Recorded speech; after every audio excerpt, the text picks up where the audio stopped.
هر صدایت با صدای نوبهار آید بگوش.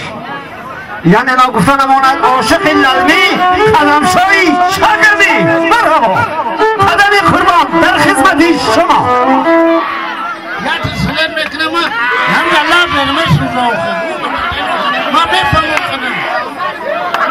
ها بچه ها ماشاءالله مارا میا یا ما دختم بشه یا شویب دوران مانا کیونه ها میا مانا کمان دوام میکنه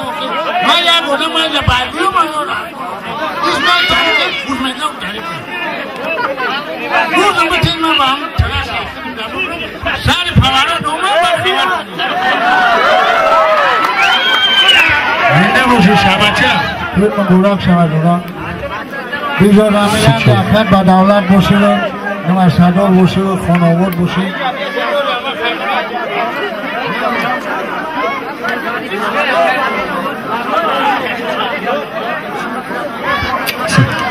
ورودنم پیش دیدم اما کم ترازو کنیم تکنیکا یفتاد دوست زمان چیز کمی اما خیلی بیاره تکنیکای خیلی اون مشکلی زفرت کشو قپر نیست داشت خطیه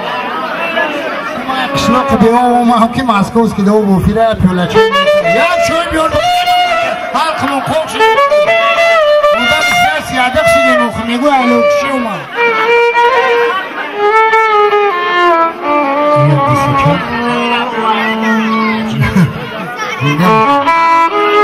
اما اون شبران نقل کنه سشر دیگه